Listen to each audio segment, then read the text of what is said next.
Narito na naman tayo para sa isang napaka-sweet at nakakakilig na love story nila Kalingap Edu at Ate Viancy. Tulad mo ay aking makilala at kung ano ako'y Para sa pagpapatuloy ng ating love story ay makikita natin kung gaano na kalaki ang ipinagbago ng bahay nila Ate Viancy ngayon.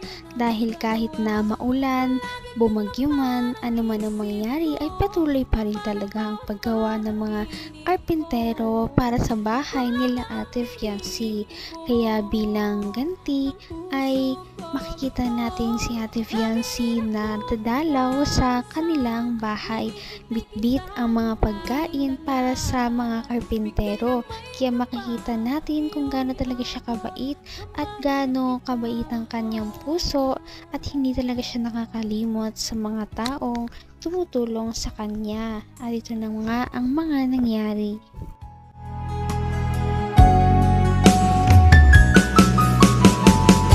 ang nais ko lang.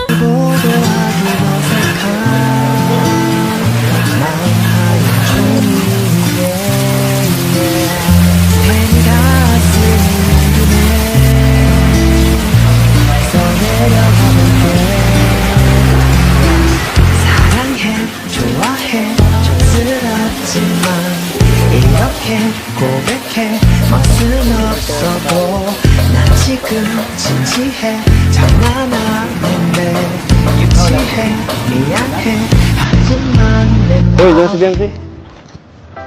Ano yung Biancy dala mo? Dalan po. Ganda ng suot mo, ha? Saan galing ang damit mo? Ganda. Bagyo po yun. Sa Baguio? Uy, guys! Paano to? Sa mga Ha? Karpentero? Ay, grabe. Oh, ikaw magbigay. Eds! Yung Eds, tulungan mo, Eds. Ah. Tulong. Kailangan ko tulong. Sa paglalakad. Ano? Di ka nagpasok. Ano ka tayo? panging pasok. Ganun. Ganun ang bahay niyo eh. Ay. Ganun pa lang ginagawa mo, no? Taga-hatid. Taga-hatid ng pagkain. Ano yan? Para kanina ba yan? Wala po. Salamat. Day, pagkain, no? Lagi galing sa YC, oh. Special din. Galing pa. Galing pa sa bundok ni Kuya Robin. Kaya na po muna kayo, Kuya An. Oh, kain daw. Hey. Kain. Ikaw rin. Sumahan mo yan. Baka di ka pa kumain. Kaya na po ako dun. Bago mag-alis. Kain daw. Napakabait talaga ni Viancy, no? Dahil kahit na maulan ay talagang pumunta pa rin siya doon kahit madulas din ang daan. Talagang pinagtiyagaan niya na makatulong din naman kahit papano sa mga gumagawa sa kanyang bahay. Hindi talaga tayo mali ng taong sinuportahan. Galing pa sa bundok ni Kuya Robin. Kaya na po muna kayo, Kuya An. Oh, kain daw. Hey. Kain. Ikaw rin. Sumahan mo yan. Baka di ka pa kumain. Kaya na po ako dun. Bago mag-alis. Kain daw. Tapos? Dumi. Dumi na, oh. House tour mo ako. House tour. Ngayon lang ako ulit Ha? nakapunta. Kanina pa ako dito. Hindi ako pumapasok. Hinihintay kita eh. Bakit naman po? Siyempre, pa-house tour mo ako. Pakita mo saan pwesto ko dito. Sobrang ganda na po pala. Tatapos na po pala ito. Kaya nga eh. Thank you po sa Kuya Rab. Kuya Bal. Ngayon ko lang rin ito nakita. Itong ganitong ano, sa loob. Hindi ako napasok pag naano dito eh. Para surprise. Oo nga. Tara, bumasakin na. Tara. Pasukin mo. Pasukin natin. Grabe, laki. Taas oh. Grabe. Siguro pag ano, pwede ka dito magpaano. Mag-party. Lagi ano. Birthday. Oo, ang laki oh. Parang dito may ano, parang hallway na to. Taas. Grabe. Siguro pagka may mga ano, may mga event pwede na dito. Ang ganda. Tapos may dalawa ka pang kwarto sa taas. Left and right, dalawa. Ang ilang pamilya ba dito papatirahin natin? Sobrang dami yata ng kwarto dito. Sinama mo niyo na yata ako eh. Joke lang. Awalin ko. Sana matapos na ito pag Pasko, no? Nahiya na nga po ako. Okay lang po. Kahit unahin mo na po yung iba. Napakalayo na talaga ng narating ni Ate Fiancy dahil kung dati ay wala man lang silang bahay na matirhan na permanente, ngayon ay unti-unti nang nabubuo ang kanyang mga pangarap dahil sa pagtulong sa kanya ng Kalingap Team. Ngayon ay malapit nang mabuo ang kanyang bahay. Kita mahal. Ay, kita eh. Bakit naman po? Siyempre, pa-house tour mo ako. Pakita mo saan pwesto ko dito. Sobrang ganda na po pala. Tatapos na po pala ito. Kaya nga eh. Thank ngayon you ko po lang, sa ano, Kuya Rab. Kuya Val. ngayon ko lang rin ito nakita, itong ganitong ano, sa loob. Di ako napasok pag naano dito eh. Para surprise. Oo nga. Tara po, pasukin na. Tara, pasukin mo. Pasukin natin. Grabe, laki. Taas oh. Grabe.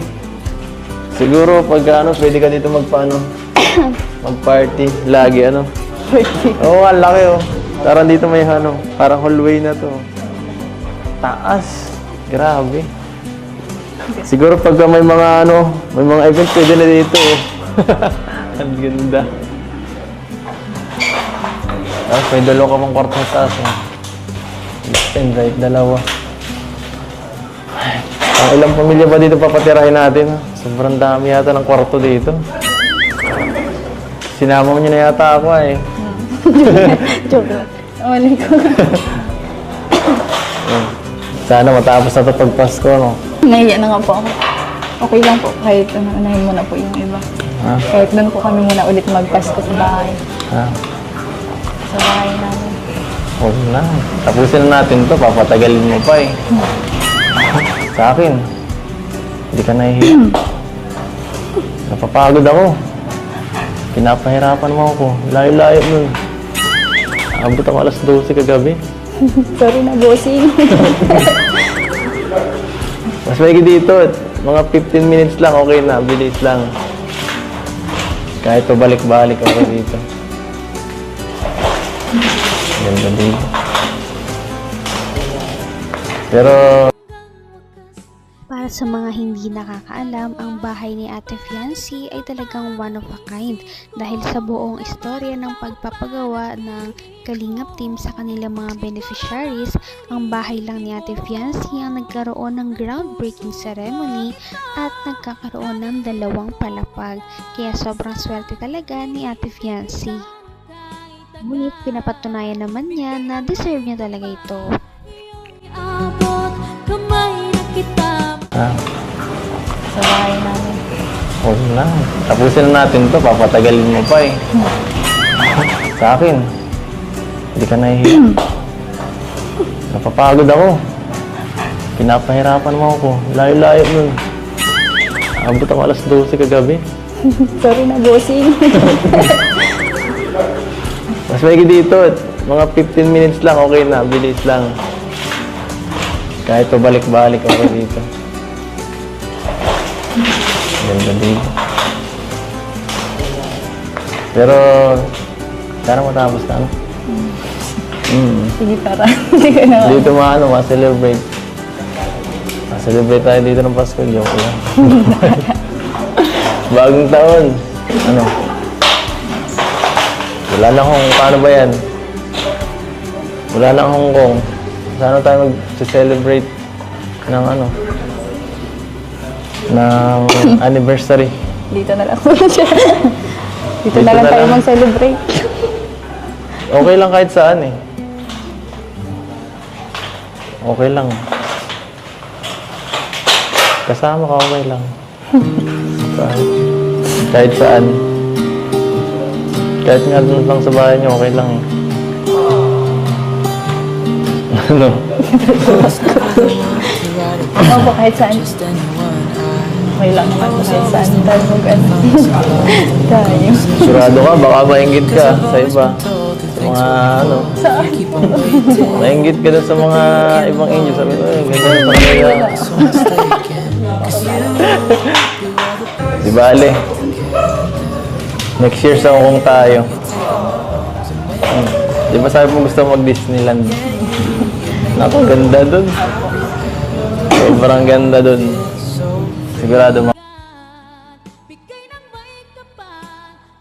As usual, kapag silang dalawa ang nagkikita, talagang paniguradong may mga sweet moments pa rin sila kahit na gaano kaseryoso ang kanilang ginagawa. Kaya nakakatuwa pa talagang panoorin ang love team na ito dahil hindi talaga sila nakakasawang panoorin dahil sa kanilang ugali at chemistry. Napaka-sweet talaga nila at napakabait ng tambalang ito kaya maraming sumusuporta. Kaya naman, sana ipatuloy natin silang suportahan at mahalin si Viancy, si Kalingap Edu at ang Kalingap team. Yun lamang at maraming salamat sa panonood. Abangan natin kung magkakatuluyan ba talaga si Kalingap Edu at Viancy. Hanggang sa muli! Bye! Ngayon'y abot